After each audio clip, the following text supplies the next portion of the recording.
Well, we're in our last segment tonight, and I really hope that you have learned as much as I know I have when it comes to some of the herbs that we have. We can find in our gardens, or we can actually go out and grow them ourselves. And then sometimes we have people like Dr. Rose who take out all the hard work and do some other things for us. So I hope that you appreciate some of the things that you've seen here.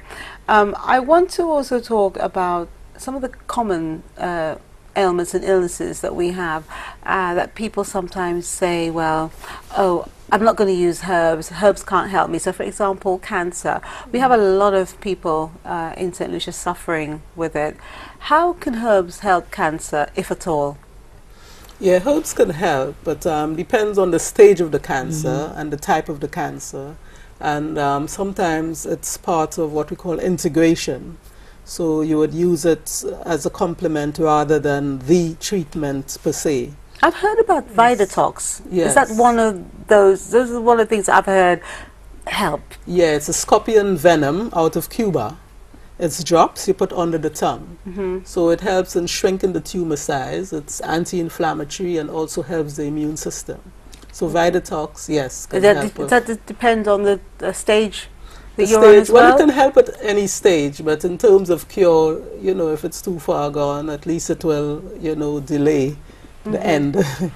So it can be helpful. For Vitatox, it's out of Cuba, so it's helpful. But in terms of even persons who are on chemotherapy, after, you know, the chemotherapy, you know, you want to prevent because it will recur. Because some people, they take the chemotherapy and they go back to what they call their normal living, but of course the cancer can recur.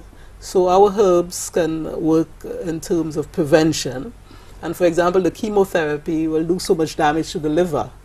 So you will need to help this liver, you know, get you back to normal. And this is, for example, what our Tisane Purify and Tonic will do.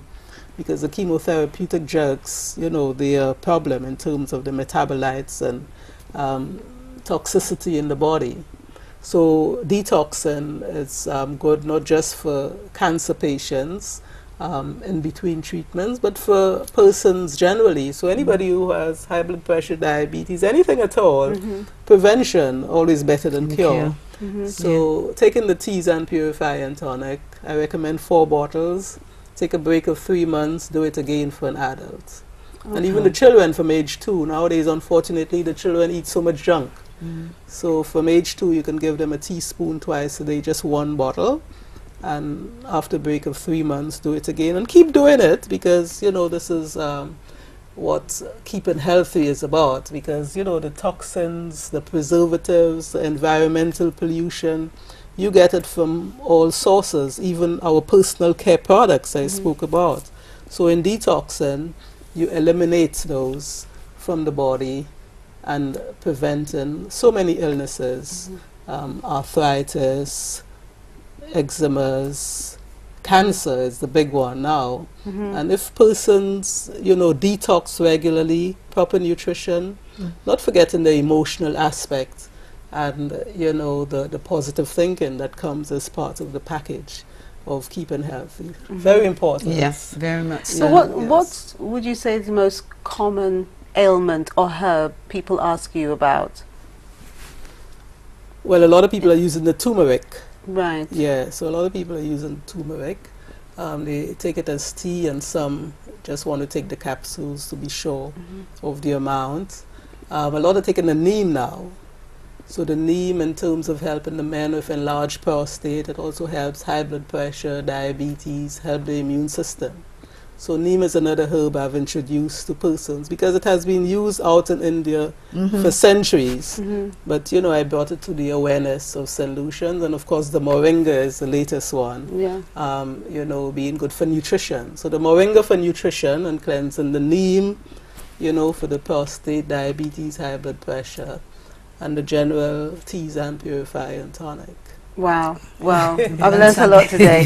Let us remind our viewers finally of your question. Yes. Okay, so for those of you familiar with our Eden Herbs Tisane Purify and Tonic, or you might go on the website and see it, edenherbs.com.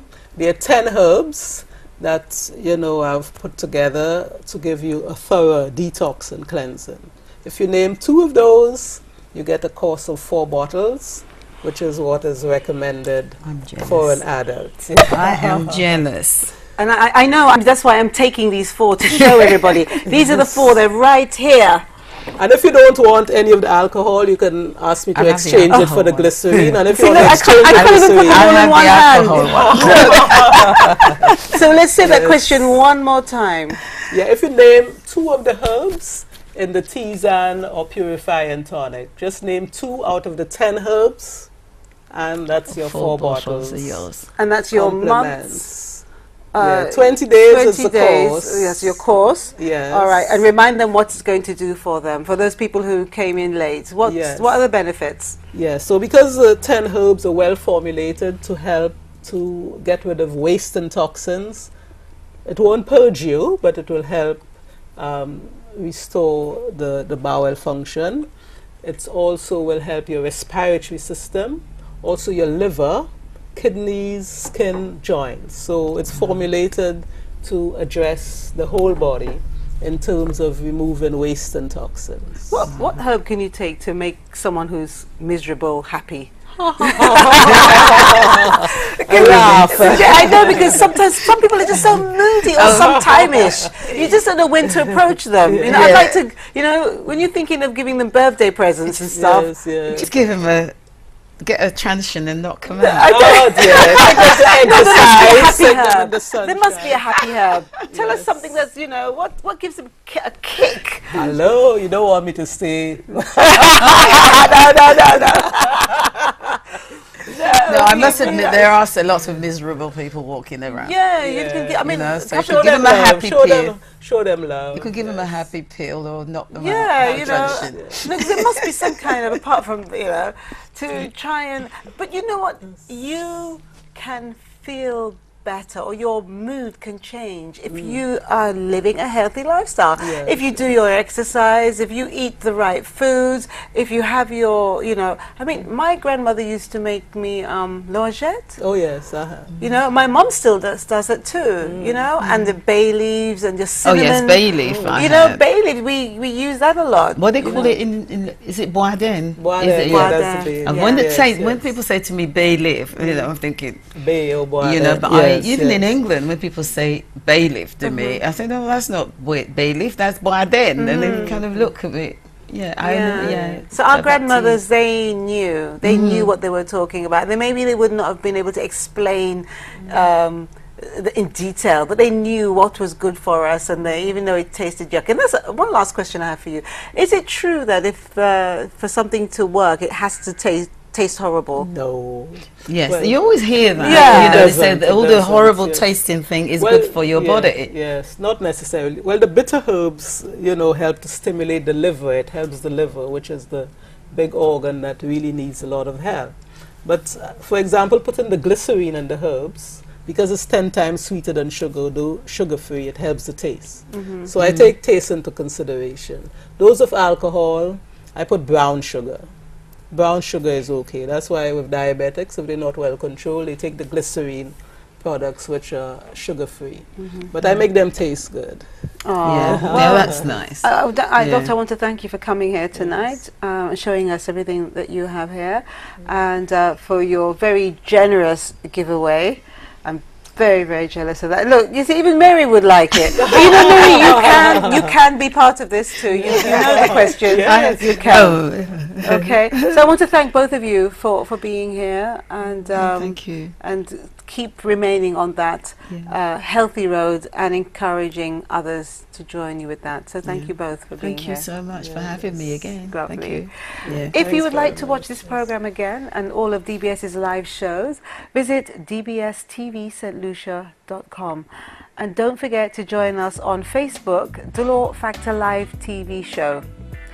Even the once skeptical traditional medicinal community is starting to embrace alternative medicine practices, using herbal remedies, healing philosophies, and practices incorporating herbal medicine and medicinal herbs.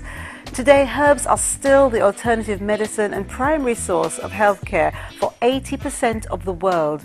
Used responsibly with a dose of exercise, how can we go wrong? And don't forget that glass of water first thing in the morning. Why? Because DFL asked you to. On behalf of my guest, Mary Rose Pascal and Dr. Gilbertha St. Rose, the DFL and DBS production teams, I'm Delia Delore. Good night and God bless.